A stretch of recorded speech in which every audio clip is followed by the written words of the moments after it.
I remember when consoles got cheaper the longer you waited. That was just the unspoken rule of gaming. You could count on it. You'd skip a launch window, avoid the early bugs, and a couple of years in, the price would drop. New Slim model, maybe even a bundle with the game thrown in for free. Waiting paid off. But now, that logic feels like it's disappearing.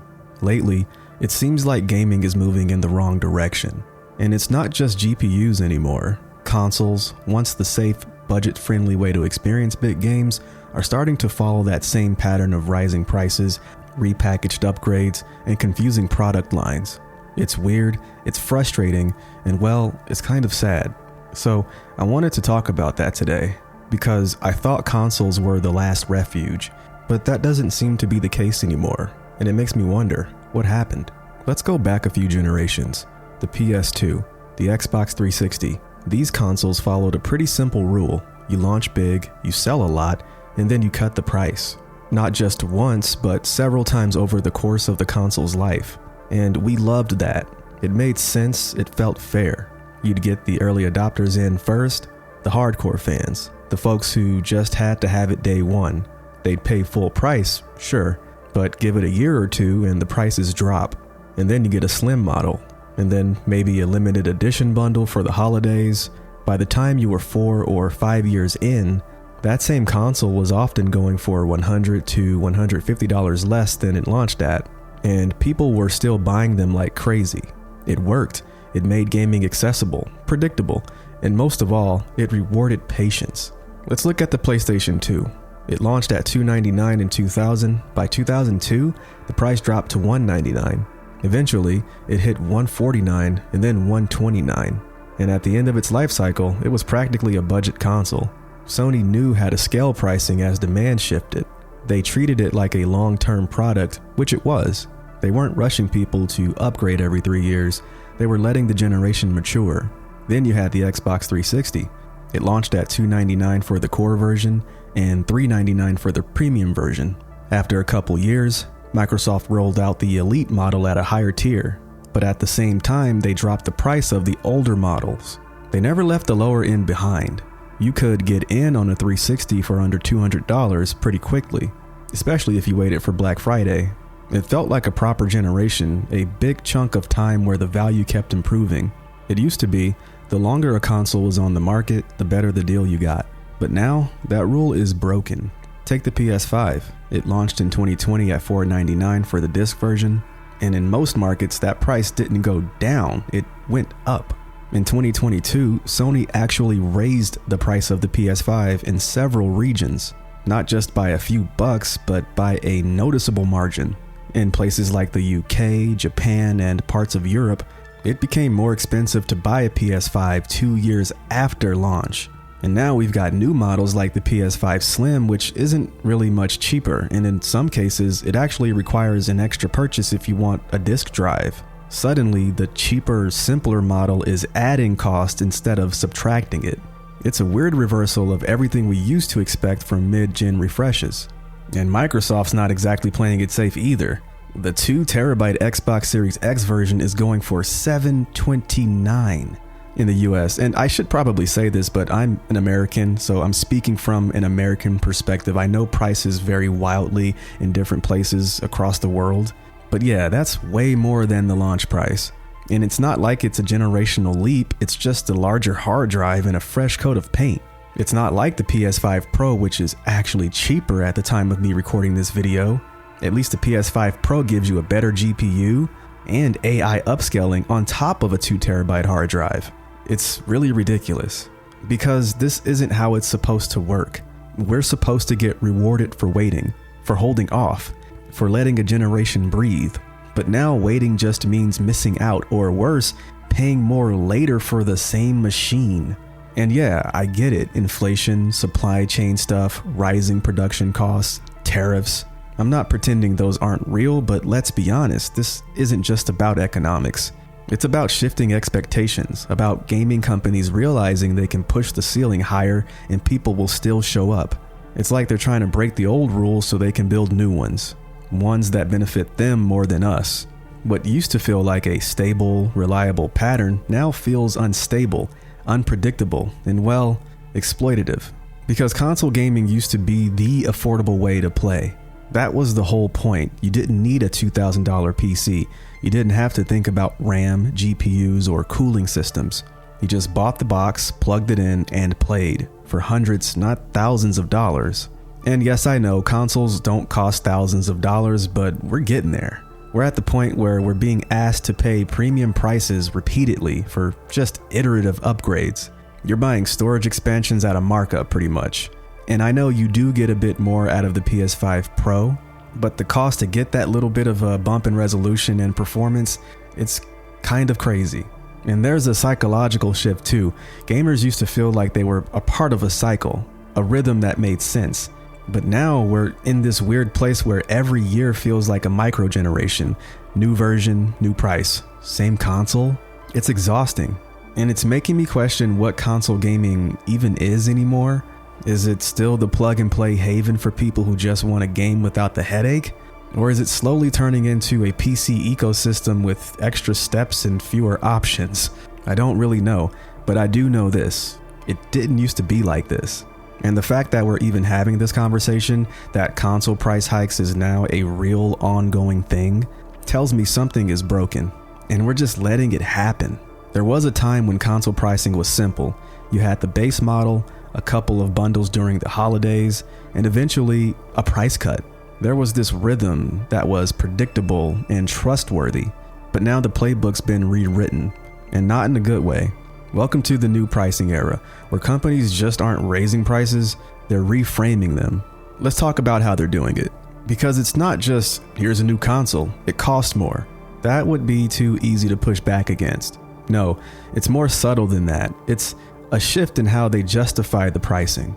A change in how they frame what value even means anymore. And at the heart of it, it's this idea that we should expect more expensive consoles now.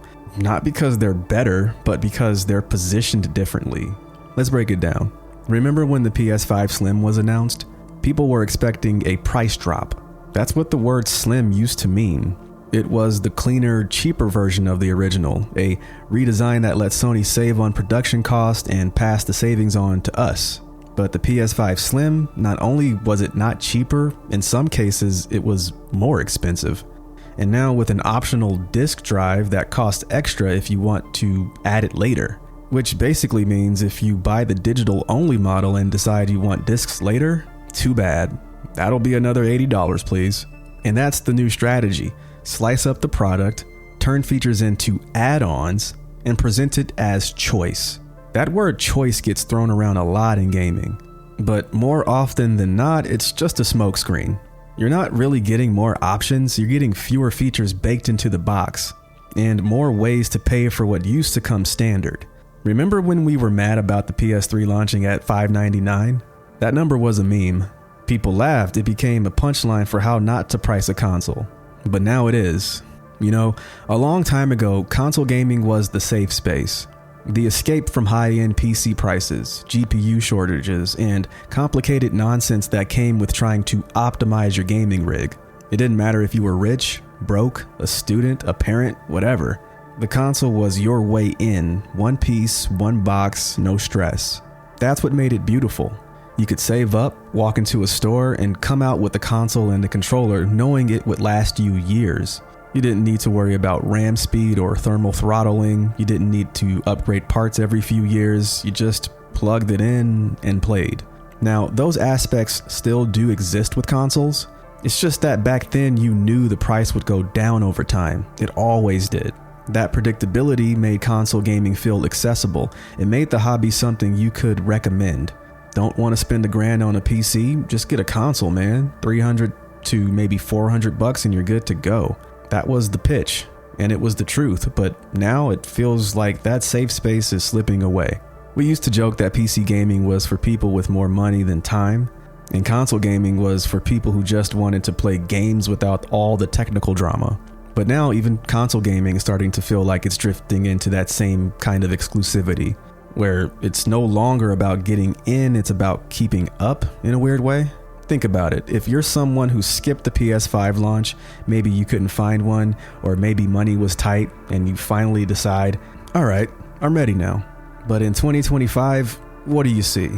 You see a PS5 Slim that costs the same as the launch console, or more depending on whether you need the disk drive.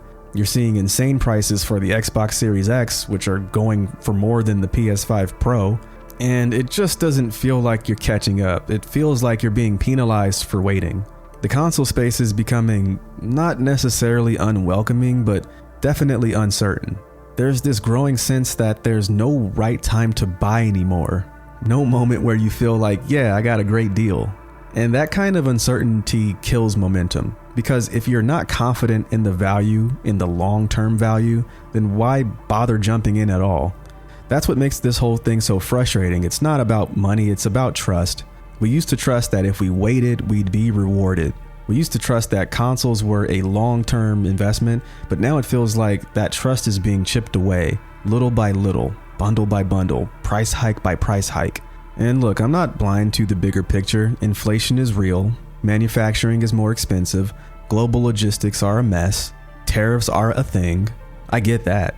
It just sucks. That's all I'm really saying. It just sucks.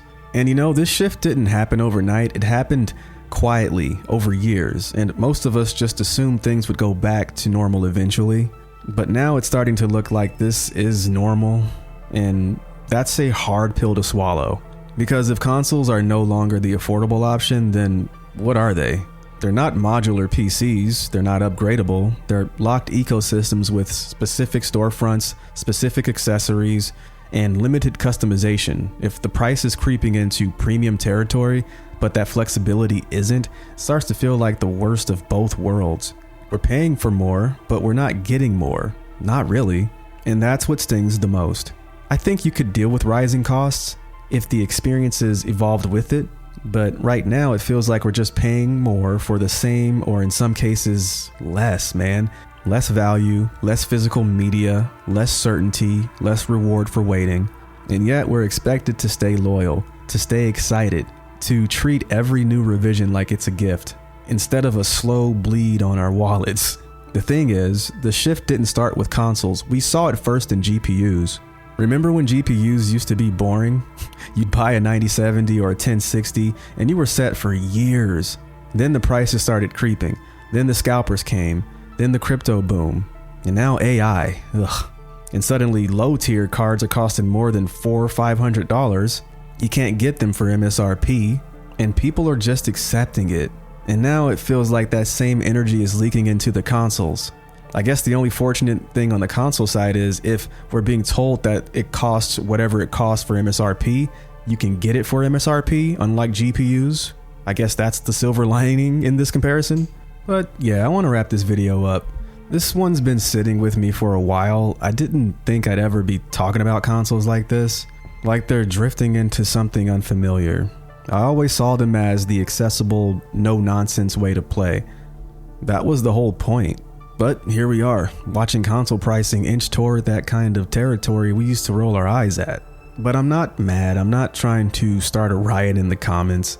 I'm just disappointed, a little confused, and honestly kind of nostalgic for the days when consoles knew what they were. Gaming for everyone, no asterisks, no disclaimers. So it's not just the price tags, it's about what those prices say, about who these consoles are for and how long they're supposed to last. And whether or not this whole ecosystem is still something we can rely on. Because when I look at what's happening now, the price hikes, the repackaging, the endless versions, it doesn't feel like we're being brought along for the ride anymore. It feels like we're being charged admission for the same seat we've always had. And I don't know, maybe that's just how things go now. But I miss how it used to be. So if you're feeling it too, if you've looked at the shelf and thought, wait, wasn't this supposed to get cheaper? Yeah, you're not imagining it. We didn't change, they did. Thanks for watching.